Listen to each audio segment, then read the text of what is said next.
Jepri, mau Aagi, mau Ustadz Ahmad Al-Habsyi, mau Ustadz Solmed, mau Ustadz jamaah. Jamaah. Alhamdulillah.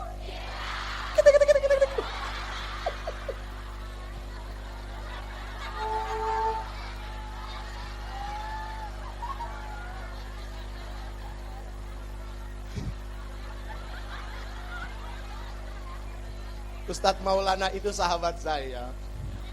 Lucu Pak orangnya. Pagi-pagi sudah banyak menanamkan pahala kebaikan sama orang. Ibu-ibu yang hatinya kesel baru bangun, gedek sama laki ditinggalin begitu aja. Begitu setel TV, jamaah, hatinya senang. Apakah Ustadz Maulana tidak berpahala? Gak ada yang sempurna itu. Tidak ada yang sempurna. Kesempurnaan hanya milik. Ambil yang baik. Dari si Jeffrey juga begitu, sahab. Ya, banyak kekurangan. Yang bicara ini orang yang tidak lebih baik dari yang mendengar. Yang bicara ini orang yang belum tentu selamat. Kita kumpul di sini hanya satu tujuannya, mencari selamat lahir batin, dunia dan akhirat, fid dini wad dunya wal akhirah. Itu saja, nggak ada yang lain. Makanya satu yang menjadi pokok utama dari awal keberangkatan kita, kemudian kita sampai di sini duduk bersama-sama, nanti kemudian kita pulang sampai ke rumah selamat. Maka syaratnya istiqomah di dalam niat. Mau apa datang ke tempat ini? Ternyata ibu, yang dieluh-eluhkan, mau siapapun orangnya yang dianggap paling ngetop saat ini, itu bukan diri dia. Bukan. Ketika ada orang dihormati, dimuliakan, dipuji, pertanyaannya, siapa itu yang telah menitipkan kehormatan dan kemuliaan kalau bukan Allah yang telah menitipkannya? Kalau tidak dititipi Allah dengan perkara kemuliaan dan kehormatan, siapa yang mau menghormati dia? Gak ada. Jadi dimuliakan, dihormati karena sesuatu yang dititipkan Allah, bukan karena sesuatu yang dimiliki. Ini gak punya apa-apa, punyanya cuma tai. Jelas? Jelas gak? Punyanya cuma, gak apa-apa, gak apa-apa. Punyanya cuma tai. Mau bukti? Mau bukti enggak? Setiap yang berlubang dari tubuh kita pasti akan mengeluarkan kotoran alias tai.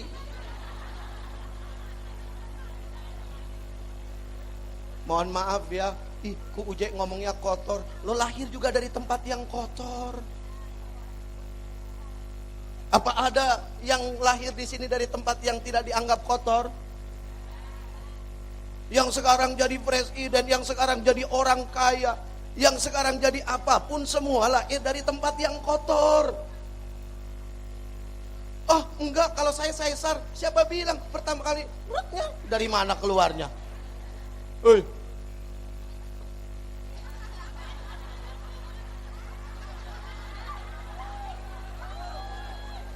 Jangan dibilang jorok ya, karena harus jelas kan begitu. Dari yang kotor juga. Coba kalau bapaknya nggak tahiyat, bisa hamil gitu? Gara-gara tahiyat bapaknya jadi hamil gitu ya? Betul nggak? Gara-gara suami seneng nggak punya suami nggak bisa tahiyat? Oh, nggak ada yang senang. Pak, mau nggak bisa tahiyat, Pak? Nggak ada yang mau. Laki-laki ganteng kaya nggak bisa tahiyat.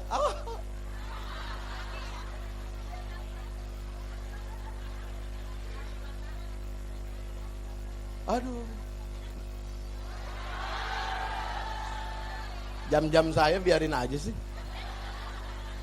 Mohon maaf, saya nggak bisa lama-lama.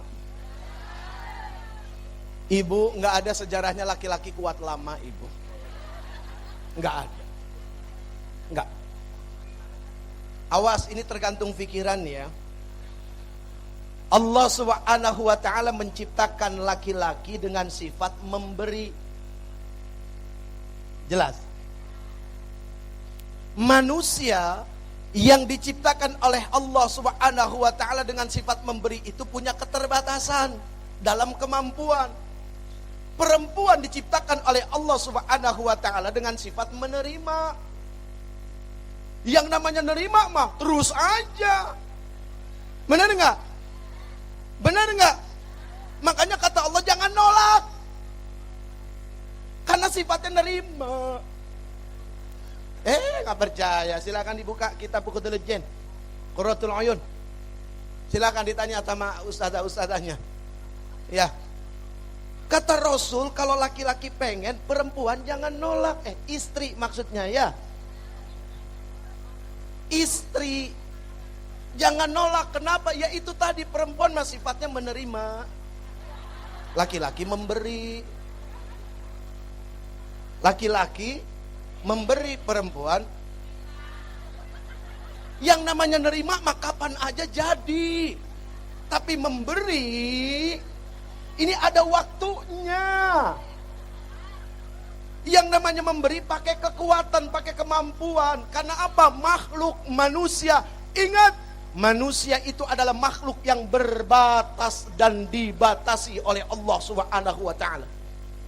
Lihat panjang tangannya, luas langkah kakinya, keras suaranya, jauh mata dia memandang, usianya, semua dibatasi oleh Allah Subhanahu wa ta'ala.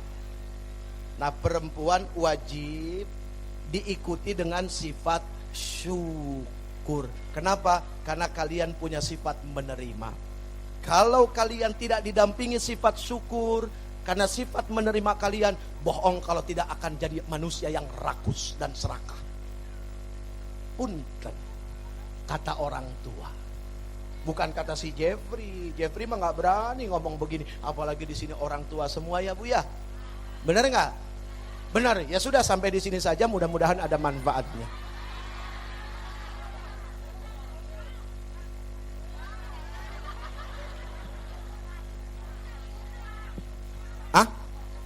Jam 5. Ibu kuat sampai jam 5? Ibu-ibu kuat sampai jam 5? Ya, saya mah kagak kuat. Udah ibu aja di sini sampai jam 5, saya pulang. Baik, hadirin majlis maulid yang insya Allah dirahmati Allah Subhanahu wa ta'ala. Amin. Amin. Amin. Amin. Ayo balik ke omongan kita yang pertama. Tentang perkara wajib bersungguh-sungguh di dalam mengucapkan amin. Kenapa? Orang yang bersungguh-sungguh maka dia akan memunculkan keyakinan. Dan yakin itu adalah kendaraan untuk sampai kepada Allah. Kenapa begitu? Yang namanya manusia hidupnya bohong kalau tidak butuh kendaraan. Waktu manusia masih menjadi nutfah. Apa itu nutfah? Sperma. Dia saja sudah berkendaraan. Di mana kendaraannya? Di tulang sulbi ayahnya. Kemudian ketika dia menjadi janin, apa kendaraannya? Rahim ibunya. Kemudian ketika dia lahir, di mana kendaraannya? Digendong sama ibunya di saat dia menyusui, gitu kan? Kemudian setelah itu di mana lagi kendaraannya? Di pundak ayahnya ketika mulai besar bermain-main.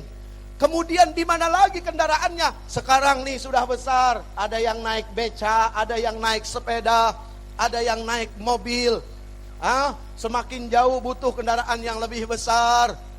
Butuh kapal laut, butuh kereta api, butuh pesawat. Iya kan? Untuk sampai kepada Allah, kita juga butuh kendaraan. Apa kendaraannya? Yakin. Hanya yakin yang bisa menyampaikan kita kepada Allah Subhanahu wa ta'ala. Ini semua orang-orang yang yakin bakal diselamatkan oleh Allah. Makanya pada mau datang kemari duduk berimpit-impitan. Padahal kadang-kadang diuji sama sebelahnya yang bau ketek.